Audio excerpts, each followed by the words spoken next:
ஆச்சே vlog. இன்னைக்கு வந்து நம்ம ஐஸ்கிரீம் கப் ஐஸ்கிரீம் செய்ய போறோம். அது எப்படி செய்யறோம்ன்றத பார்க்கலாம் வாங்க. ஓகே, இப்போ வந்து இது மட்டும் தான் நமக்கு வேண்டிய இன்கிரிடியன்ட்ஸ். ரொம்ப ஈஸியாவே வீட்ல ஹோம்மேட் ஐஸ்கிரீம் பண்ணிடலாம். ஃபர்ஸ்ட் வந்து நாங்க வந்து பவுடர் பண்ணி வச்சிருக்கோம்.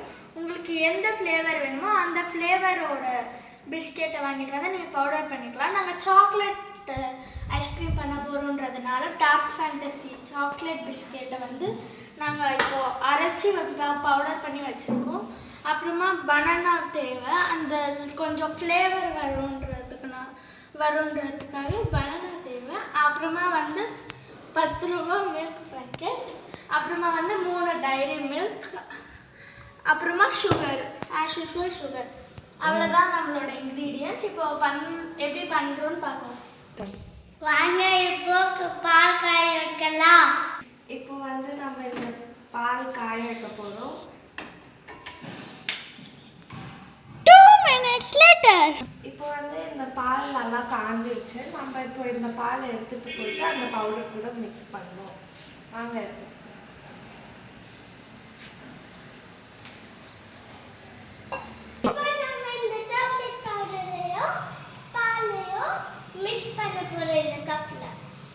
இப்போ வந்து நம்ம இந்த பவுடரை கப்பில் போட்டுட்டு மில்கை ஆட் பண்ணி மிக்ஸ் பண்ண போகிறோம். வாங்க.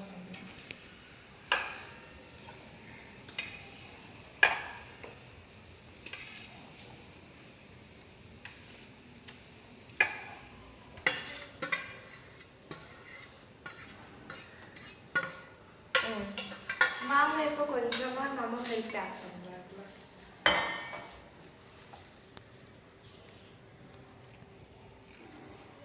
இப்போ வந்து நம்ம நல்லா மிக்ஸ் பண்ணுவாங்க. உங்களுக்கு மில்க் பத்தலைன்னா கூட நீங்கள் இன்னும் கொஞ்சம் மில்க் ஆட் பண்ணிக்கலாம்.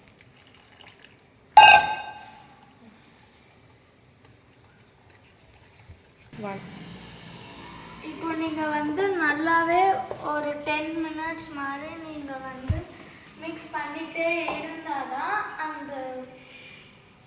அந்த லென்த் கிடைக்கும். ஸோ நீங்கள் பண்ணிகிட்டே இருக்கணும்.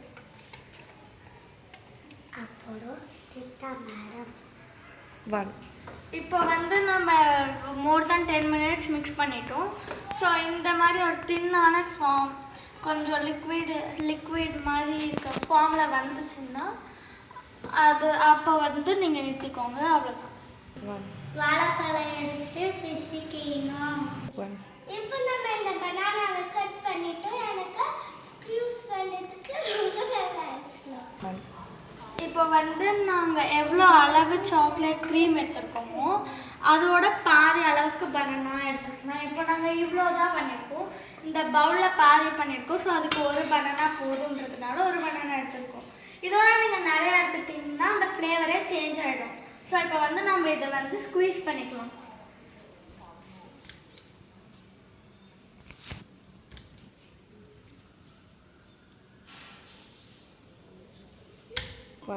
இப்போ நம்ம இதை பிசிக்கி முடிச்சிட்டோம்.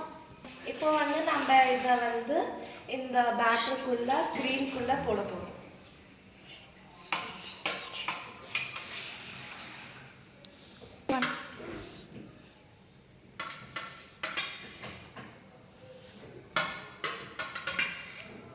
இப்போ நம்ம இதை போட்டு முடிச்சாச்சு. வாங்க இப்போ இதை மிக்ஸ் பண்ணலாம்.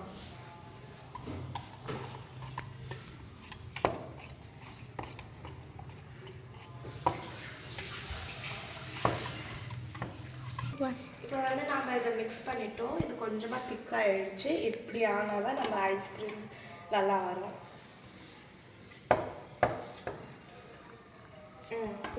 ஸோ இப்போ நம்ம இந்த க்ரீமை வந்து ஐஸ்கிரீம் செய்ய போகிறோம். இப்போ எல்லாமே முடிஞ்சிடுச்சு. உங்களுக்கு வேணும்னா நீங்கள் கொஞ்சம் சுகர் ஆட் பண்ணிக்கோங்க. அண்ட் இப்போ வந்து உங்களுக்கு என்ன மோல்டு வேணுமோ அந்த மாதிரி ஏதாவது ஒரு டப்பா எடுத்துகிட்டு நீங்கள் அதுக்குள்ளே வந்து இதை ஊற்றி வச்சுக்கலாம். ஸோ நாங்கள் ரெக்டாங்குலர் டப்பா எடுத்துருக்கோம். அதில் இப்போ வந்து நாங்கள் ஊற்ற போகிறோம்.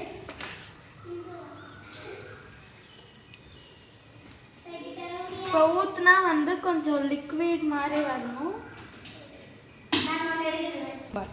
இப்போ நாம இந்த கிரீமில் இந்த சாக்லேட்டை போடணும். இதுதான் நம்ம செஞ்ச ஐஸ்கிரீம். ஸோ இது வந்து ஜஸ்ட் டிசைனுக்கு ஒரு 1 டே 1.5 டேக்கு அப்புறமா இது ஐஸ்கிரீமாக மாறிடும். நீங்கள் வந்து பிளாஸ்டிக்கில் செஞ்சதுனால நான் வந்து மூடி வச்சிடுறேன். ஸோ இப்போ போய் ஃப்ரீசரில் வச்சிடலாம். ஸோ ஃப்ரீசரில் இப்போ வச்சாச்சு. 2 நாளுக்கு அப்புறமா தான் இது வந்து ஆகும். ஸோ அவ்வளோதான். பாய் பாய்.